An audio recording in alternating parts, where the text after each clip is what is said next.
गालव उन्नेता पुलस्त्य जी के उच्छसी तथा मुनीश्वर गर्ग होता है।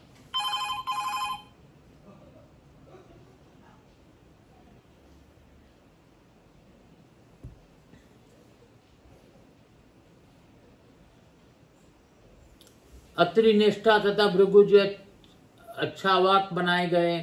श्रद्धालु त्रिशुंक ने इन सबको रीतिवज बनाया और स्वयं बाल कटवार कर मृग चर्म धारण किया, हाथ में हरिण का सिंग लिया और दूध पीकर रहने लगे। उपयुक्त सब महर्षियों को वरण करके उन्हें यज्ञ कर्म में लगाया। इस प्रकार दीर्घ काल तक चालू रहने वाले उस यज्ञ के आरंभ होने पर सब दिशाओं से वेदांगी के पारगामी ब्राह्मण वहां आने लगे। बहुत से दिन अंध कृपण कंगाल गृहस्थ आए। वहां सब और अन्नमय पर्वत खड़े किए गए थे और श्रेष्ठ ब्राह्मणों को दान देने के लिए अनेक प्रकार के असंख्य वस्तुएं संग्रह की गई थी। देवता अग्निमुख से राजा के हविष को ग्रहण करते रहे। इस प्रकार यज्ञ करते हुए राजा के 12 वर्ष व्यतीत हो गए, किंतु उन्हें अभिष्ट फल की प्राप्ति नहीं हुई। तत्पश्चात उन्होंने यज्ञांत स्थान किया तथा ऋत्विजों के यथा योग दक्षिणाएं देकर तृप्त किया। ब्राह्मणों को विदा करने के पश्चात राजा त्रिशुंक ने वहां आए हुए अन्य संबंधियों और मित्रों को भी विदा किया। तदंतर वे विश्वामित्र जी से बोले, ब्राह्मण, आपके प्रसाद से मुझे दुर्लभ फल की प्राप्ति हुई, चंडालता भी नष्ट हो गई, परंतु इसी शरीर से स्वर्गलोक नहीं मिला। केवल यही एक दुख मेरे हृदय में कांटे की तरह चुभ रहा है। मुने अब वशिष्ठ के पुत्र यह सब बात सुनकर मेरा उपहास करेंगे, अतः अब मैं वन में रहकर तपस्या करूंगा, राज्य नहीं करूंगा। त्रिशंक की यह बात सुनकर विश्वामित्र जी बोले, राजन, खेद न करो, मैं तुम्हें इसी शरीर से स्वर्गलोक में भेजूंगा। इतना कहकर विश्वामित्र ने चंद्रशेखर भगवान शंकर का दर्शन किया और इस प्रकार उनकी स्तुति की। विश्वामित्र जी बोले, अचिंत्य महादेव आपकी जय हो, पार्वती वल्लभ आपकी जय हो, कृष्ण जगन्नाथ कृष्ण जगत गुरु आपकी जय हो, अचिंत्यमय अमय अनंत अच्युत आपकी जय हो, अमर अजय अवयव सुरेश्वर आपकी जय हो, सर्वव्यापक सर्वेश्वर सर्वो देवाश्रय सबके ध्यान करने योग शिव आपकी जय हो। सर्व पाप नाशन आपके दाता, आप ही दाता विधाता कर्मता और रक्षक हैं देवेश। 4 प्रकार के प्राणियों का कल्याण करने वाले भी आप ही हैं। जैसे तिल में तेल और दही में घी व्याप्त रहता है, उसी प्रकार समस्त संसार आपसे व्याप्त है। आप ही ब्रह्मा विष्णु इंद्र और अग्नि हैं। आप ही वष्टकार यज्ञ तथा सूर्य हैं। अथवा बहुत कहने या स्तुति करने की क्या आवश्यकता है प्रभु। मैं आपको वेद वर्णित विभूति को बहुत संक्षेप में बतला रहा हूँ। भगवान, तीनों लोकों में चर और अचर जो कुछ दिखाई देता है सब में आप व्याप्त हैं, ठीक उसी तरह जैसे काष्ठ में अग्नि व्याप्त रहती है। श्री भगवान बोले, मुने, मैं तुम पर बहुत प्रसन्न हूँ, तुम कोई वर मांगो। विश्वामित्र जी ने कहा, महेश्वर, आपकी कृपा से मुझसे मैं संसार के सृष्टि करने का सामर्थ्य हो जाए। एवं अस्ति कहकर भगवान शिव अंतर ध्यान हो गए और ब्रह्म विश्वामित्र जी वहां स्थित हो ध्यान पूर्वक 4 प्रकार के सृष्टि रचने लगे। इस प्रकार जल में प्रवेश करके सृष्टि चिंतन करने वाले विश्वामित्र जी ने जिन जिन वस्तुओं की सृष्टि की वे सब आज भी दृष्टिगोचर होती है। उन्होंने समस्त देवगण, नक्षत्र, ग्रह, मनुष्य, नाग, राक्षस, वृक्ष युक्त, लता, सप्तऋषि और ध्रुव आदि सब की रचना की तथा उन सबको अपने अपने कर्तव्य कर्मों में नियुक्त किया। तब आकाश में एक ही साथ 2 सूर्य और 2 चंद्रमा उदित हुए तथा अन्य ग्रह भी दुगने उत्पन्न हो गए। सप्तऋषियों सहित संपूर्ण नक्षत्र भी दुगने भाषित होने लगे। इस प्रकार आकाश में सभी ग्रह नक्षत्र द्विगुण हो एक दूसरे से स्पर्धा रखकर लोगों को मन में भ्रम उत्पन्न करने लगे। यह देख इंद्र सब देवताओं के साथ ब्रह्मा जी के पास गए और प्रणाम करके बोले, सुरश्रेष्ठ, इस समय विश्वामित्र जी ने सृष्टि रचना प्रारंभ की है, अतः जब तक उनकी सृष्टि से यह संपूर्ण विश्व व्याप्त न हो जाए तब तक कि आप स्वयं जाकर उन्हें रोकिए। तब ब्रह्मा जी मुनिवर विश्वामित्र के पास गए और इस प्रकार बोले, महर्षि ब्रह्म ऋषि, तुम मेरे कहने पर सृष्टि रचना का कार्य बंद कर दो। विश्वामित्र जी ने बोले, यदि निर्श्रेष्ठ त्रिशंकु इसी शरीर से आपके लोक में चले जाएं, तो मैं भी नई सृष्टि नहीं करूंगा। ब्रह्मा जी ने कहा, मुनीश्वर, मुझे स्वीकार है, ये राजा त्रिशंकु इसी शरीर मेरे साथ स्वर्लोक में चले, तुम सृष्टि रचना में से मुक्त हो जाओ। ऐसा कहकर ब्रह्मा जी त्रिशंकु के साथ लेकर चले गए और महर्षि विश्वामित्र हर्ष में भरकर वहीं टिके रहे।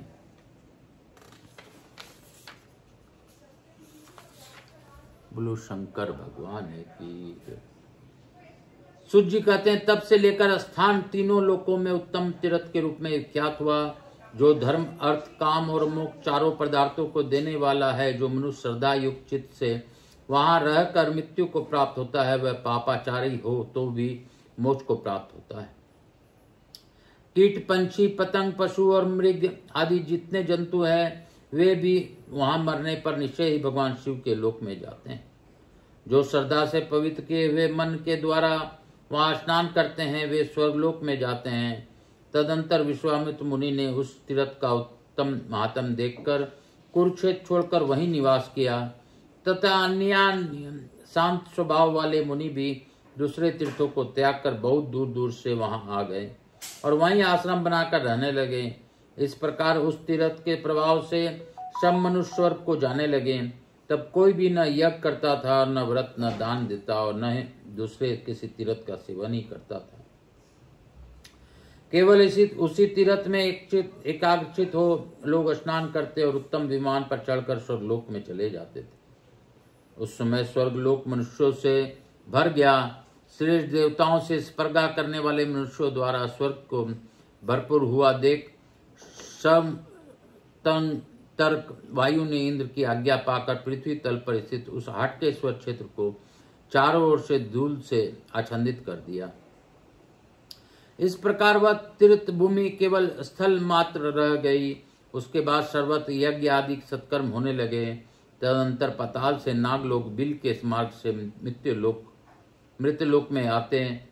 पृथ्वी पर अब और घूमते और यहाँ के भोगों के इच्छा अनुसार उपभोग करके फिर उसी मार्ग से अपने निवास स्थान को लौट जाते हैं। इससे वह स्थान इस पृथ्वी पर नागबली बिल के नाम से विख्यात हुआ। एक समय ब्रज के द्वारा वत्रासुर वध करने से इंद्र को ब्रह्म हत्या लग गई थी।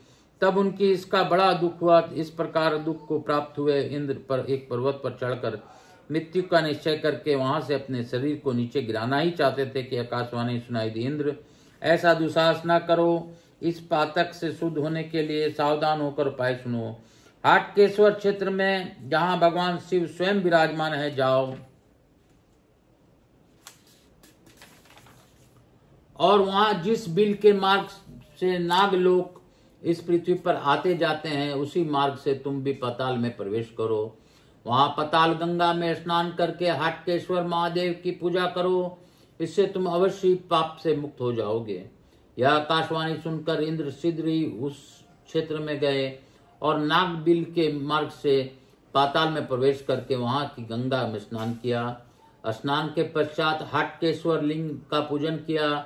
इससे क्षण मात्र में उनके शरीर निर्मल हो गया और तेज बढ़ गया।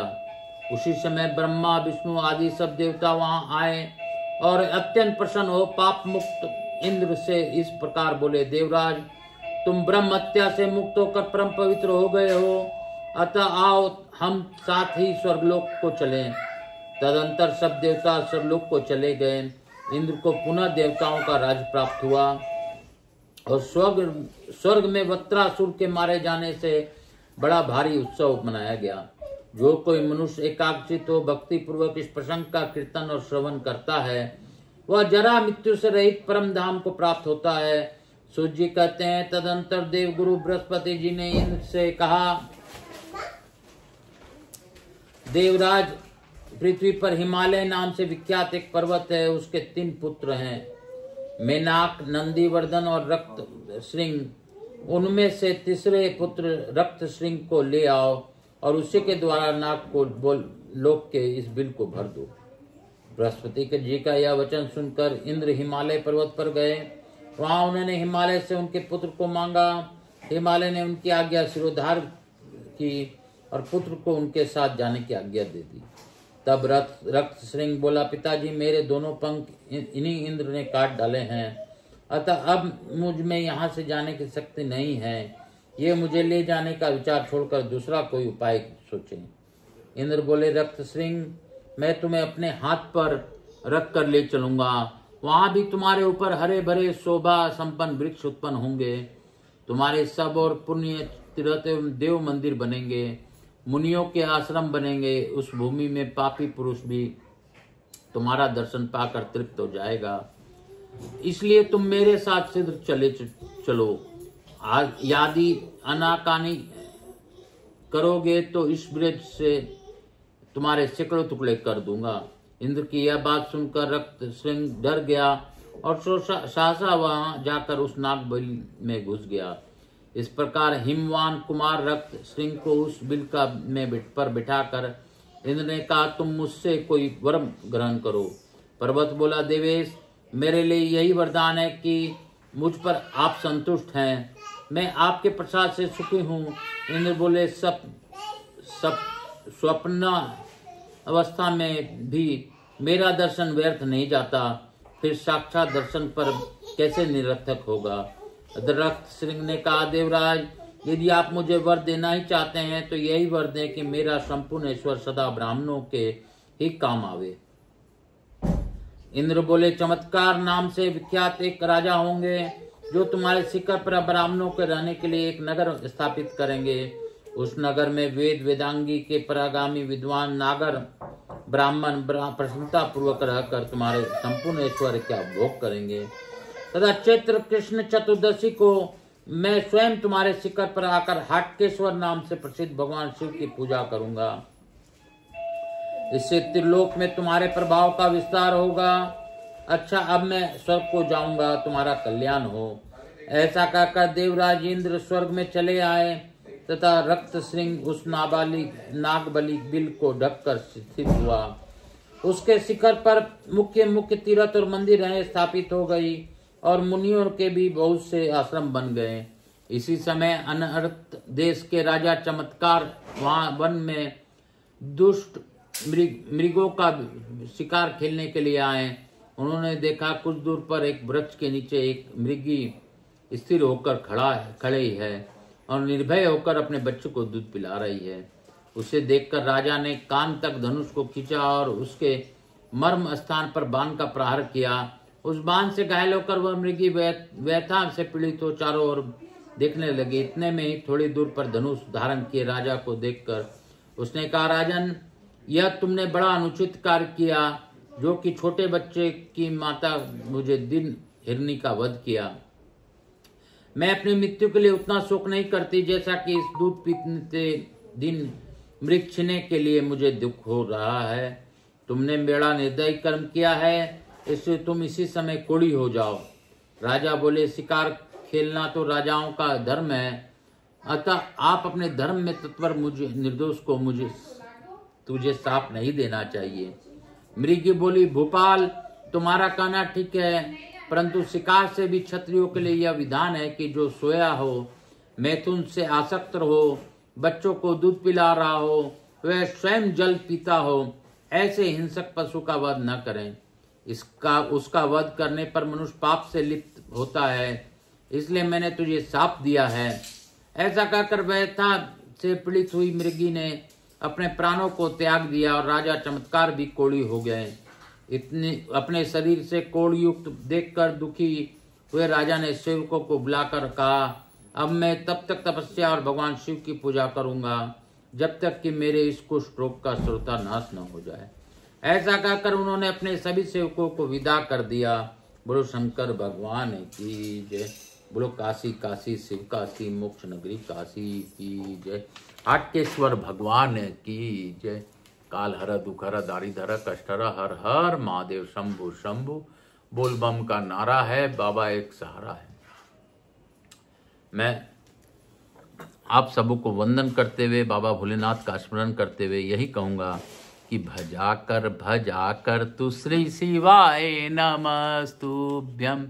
जपा कर तू श्री शिवाय नमस्तुभ्यम। जीवन का है ये सार, श्री शिवाय नमस्तुभ्यम, श्री शिवाय नमस्तुभ्यम। कपूर गौरम करुणावतारम संसार सारम भुजगेंद्रहारम सदा वसंतम हृदयारविंदे भवम भवानी चैतन्यमामि। श्री राम जय राम जय जय राम, श्री राम जय राम जय जय राम, श्री राम जय राम जय जय राम, श्री राम जय राम जय जय राम, श्री राम जय राम जय जय राम। यहाँ के स्थान देवता वास्तु देवता ग्राम देवता मत देवी पितृदेवो सब पितृदेवताभ्याम नमो नमः। समस्त देवी देवताभ्यो नमः। नमः राधा कृष्ण भगवान की जय, मेरे महाकाल राजा की जय, हटकेश्वर भगवान की जय, भक्त वत्सलाय की जय, सकंद पुराण की जय, समस्त देवी देवताओं की जय। मैं शीतलीकरण अहम करिष्येत। हर हर महादेव। मैं प्रथम पूज्य देव गणपति गणेश जी महाराज, लक्ष्मी जी महारानी, रिद्धि सिद्धि शुभ लाभ कुबेर जी महाराज से अनुरोध करता हूँ कि आप सभी लोगों को आशीर्वाद प्रदान कर हमारे यहाँ निवास रहकर अखंड कृपा बनाए। आवाई समस्त देवी देवताओं से अनुरोध करता हूँ कि आप सभी लोगों को आशीर्वाद दें। इस हाटकेश्वर महादेव के अद्भुत प्रसंग का श्रवण का लाभ सभी को दें और सभी को आशीर्वाद प्रदान कर अपने स्थान को गमन करें। पुनः बुलाने पर पधार का आशीर्वाद। मैं गुरुदेव को भी नमन करता हूँ। मेरे गुरु की कृपा से हम लोगों ने भावपूर्वक इस कथा का श्रवण किया। मैं अपने भोलेनाथ में या पार्वती को भी धन्यवाद देते हुए यही कहूंगा कि गौर बिंदोरा के रूप में आपने जिस प्रकार यह कथा श्रवण की और सभी देवी देवताओं के साथ मिलकर आप लोगों ने आशीर्वाद प्रदान किया, इसके लिए कोटि कोटि धन्यवाद। हे बाबा, आप ही मेरे सृष्टि के में मेरी रक्षा करने वाले हैं। आप ही हैं जो सभी लोगों का रक्षा करते हैं और आपके बिना एक पत्ता भी नहीं हिलता, इसमें हमें शंका नहीं रखनी चाहिए। हे महादेव, आप प्रसन्न होकर सभी लोगों पर कृपा कीजिए और अखंड कृपा बनाए रखिए। जो इस कथा का श्रवण करे उन्हें कथा श्रवण का लाभ दीजिए। जो इस कथा को प्रचार प्रसार करे उनको प्रचार प्रसार का लाभ दीजिए। काल हरा दुख हरा दारी धरा कष्ट हरा। हर हर महादेव शंभु शंभु। हर हर महादेव। हर हर महादेव।